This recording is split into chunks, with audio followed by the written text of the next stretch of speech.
Hello, I am looking for opinions.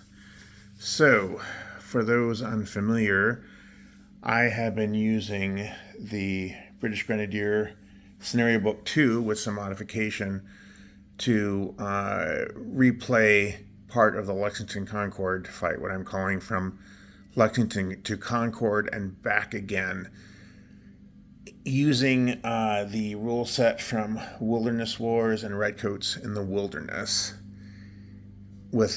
Actually, I don't think I've really modified it at all. So it's led to an interesting situation.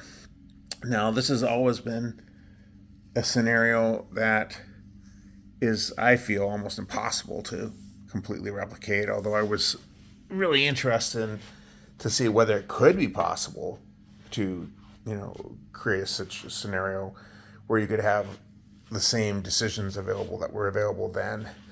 The challenge, of course, being that we all have the knowledge of what actually happened at this point, which skews choices. And of course, we have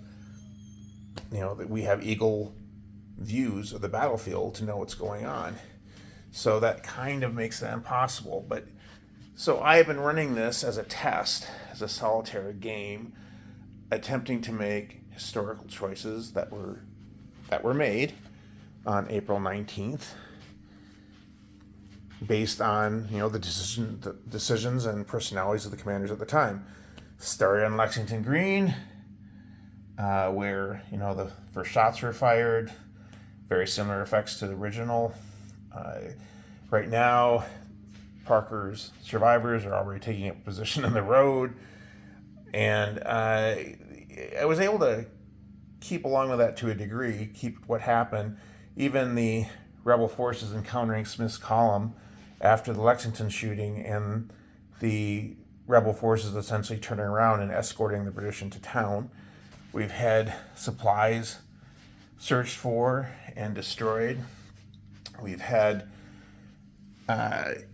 we're now at Concord Bridge, where things went completely off from what historically happened for sensible reasons.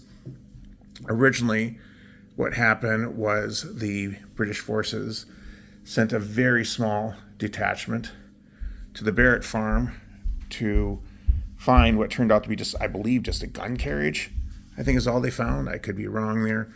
And they had a couple of companies scattered along the way to protect their withdrawal. There was also a company over here, which is, of course, in the sense of this game, completely unnecessary to defend the South Bridge. And there was a huge force of rebel militiamen watching them above a hill.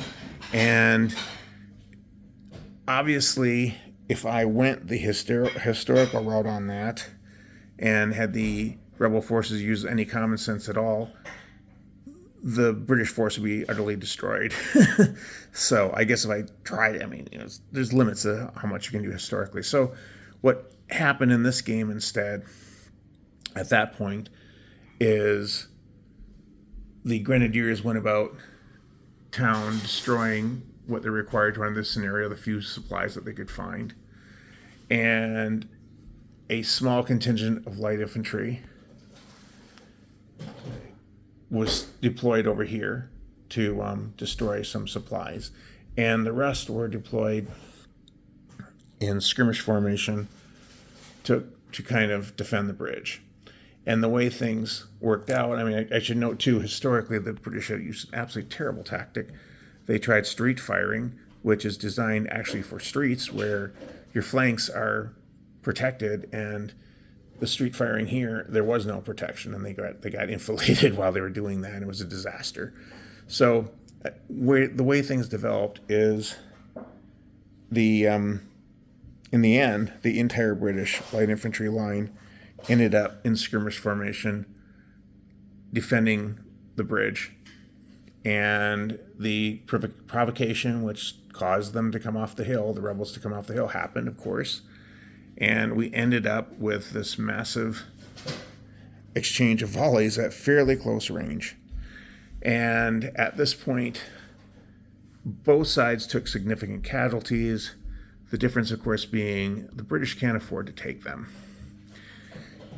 At this point, if these two forces were recombined, which they're allowed to under the scenario, they would actually lose a stand. So, what do they have left? We're talking about 5 stands of light infantry, and then we have the grenadiers. And they are going to be facing significant opposition on the way back.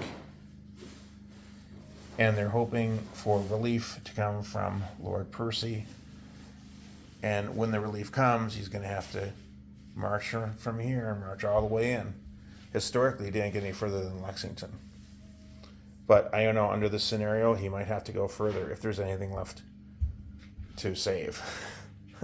So I guess this is the thing I'm asking, the opinion I'm looking for as war gamers, is if you were running the British, what would you do at this point? Do you just try to depend on your stronger morale and your edge, unit-wise, and rout this rebel force, or attempt to rout this rebel force, even though you took significant casualties in just one exchange because you're so outnumbered? Or would you maybe leave this section behind to try to hold things off while the rest of the force starts to pull back and you organize your retreat?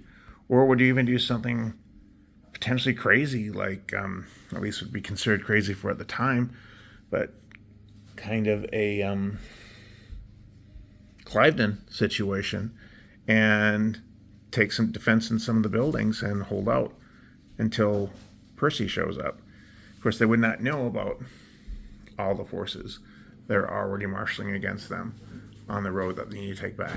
So I'm just curious, how would you run this scenario? If you were the British, how would you react?